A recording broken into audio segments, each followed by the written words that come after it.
In the lobby of Ramsey Solutions, Saul is with us. Hi, Saul. How are you? Good, Dave. How are you? Better than I deserve. Where do you live? Lubbock, Texas. Welcome to Nashville. Got one of our top guys here is a Lubbock, Texas guy. He said it's so flat there you can watch your dog run away for 3 days. That's about right. I love that line. Oh, well, welcome, man. Good to have you. Thank you. So, how much debt have you paid off? A little bit close to $48,000. Way to go. And how long did this take you? 7 months. All right.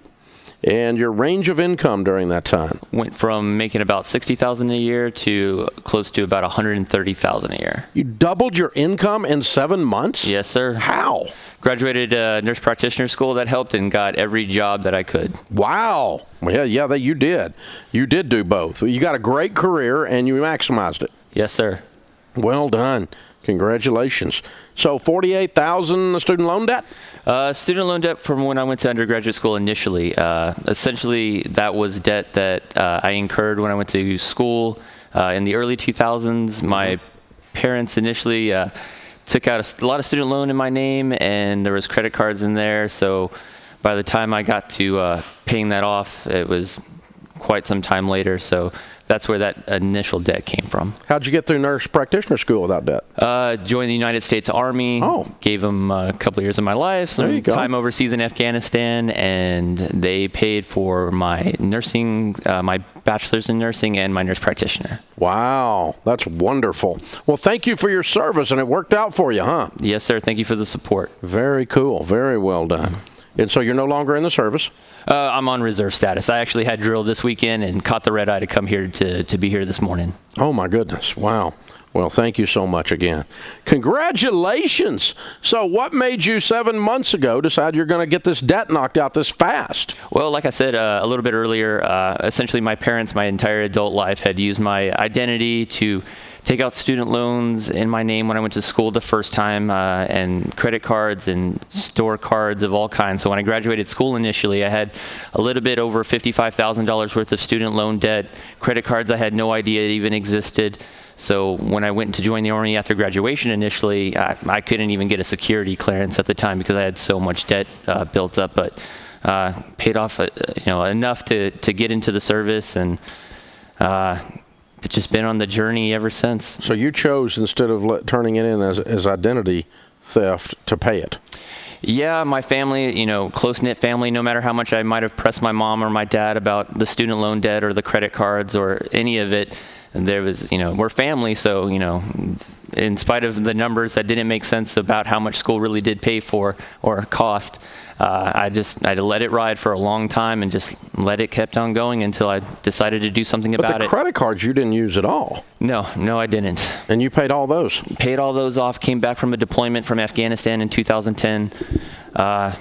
Came home. When you leave as a single soldier, you have to leave your life. Your life goes on even though we're deployed. Mm-hmm. So being a single soldier, knowing everything my parents had done, I was like, they're not going to do anything while I'm deployed. I'm in a combat area. They're not going to do anything like that. So what had happened was I had my moment of being sick and tired. And being sick and tired when I came home from that deployment, all my fingers and all my toes. And I'll never forget, my dad sat me down and told me, "Son, we borrowed some money from you." And I looked at my bank account statement, and that was code for, by the way, while you were deployed, we were using your checking account as our ATM machine, and didn't have anything to show for it. So at that point, I really had that sick and tired of being sick and tired moment where I just looked at my life and said, I'm a college graduate, I'm a combat veteran, I'm a sergeant in the United States Army, and I don't have anything to show for it other than a mountain of debt and a piece of paper on the wall. And none of the debt's your fault. No. So have you done something to stop them from doing this anymore?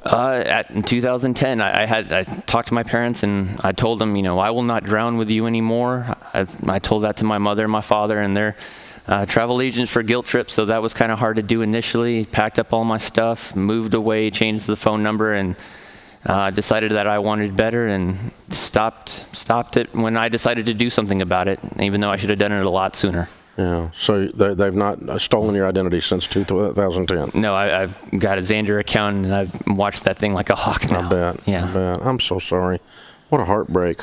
But you took responsibility for every bit of it, even though it wasn't yours, and cleaned it all up in the last 7 months. Wow. Yes, sir. Congratulations. So what is the key to getting out of debt, Sergeant? I would say two things are the biggest thing. One, and this is first and foremost, is the mindset. We talk about that in the military a lot. You can be a Viking or you can be a victim. And when I realized all this was happening, I cried, I was upset, and I could either stay there in my pity and be sad and cry, but the debt wasn't going to go anywhere, and I needed to take action to do something about it. And I decided to be a Viking and go out there with that warrior mentality and get it done. And then having a big why to keep you motivated as well. I mean, when you come back from a deployment, anybody that's ever served in the military overseas, you take a real big stock of your life, because there are men and women that do not get to come home. And I was, in spite of everything I might have come home to, I got to come home at least. And I think we honor those that don't get to come home by living the best life that we absolutely can. So that was a big part of it as well. I suspect it makes you appreciate the opportunities that a lot of people take for granted. Yes, sir. I mean, that you can walk up and down the street and buy anything you want to buy. You walk into a Walmart and there's more stuff there than an entire country has in other places. And you can go, and you've got the freedom to make choices in your own life and economic opportunity all around you. And I suspect you see that through a different lens, don't you? It changes your perspective on a lot of things when you kind of see that. So coming home, you take stock of what's really important versus, things that aren't so much. But yes, it does. Very, very cool. Well, congratulations, sir. Thank you. We're very proud of you. Very, very proud of you. Who was your biggest cheerleader? I would say my girlfriend and her parents, Katie and Glenn. They were really big supporters. My girlfriend was really excited, and we talked about it and why I wanted to do it. And before we decided to, get married, even though you say you don't have to be out of debt to get married, I was like, this is something I want to do on my own, so we can just have a clean slate and start a whole new life. And now you do. Yes, sir. Very well done. Well, we've got a copy of Chris Hogan's Everyday Millionaires book for you. We think that's the next chapter in your story, sir.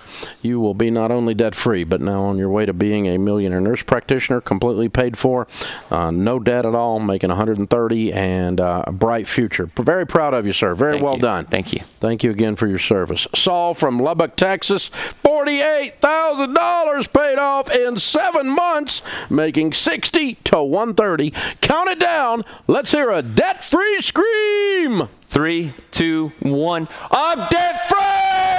Yeah!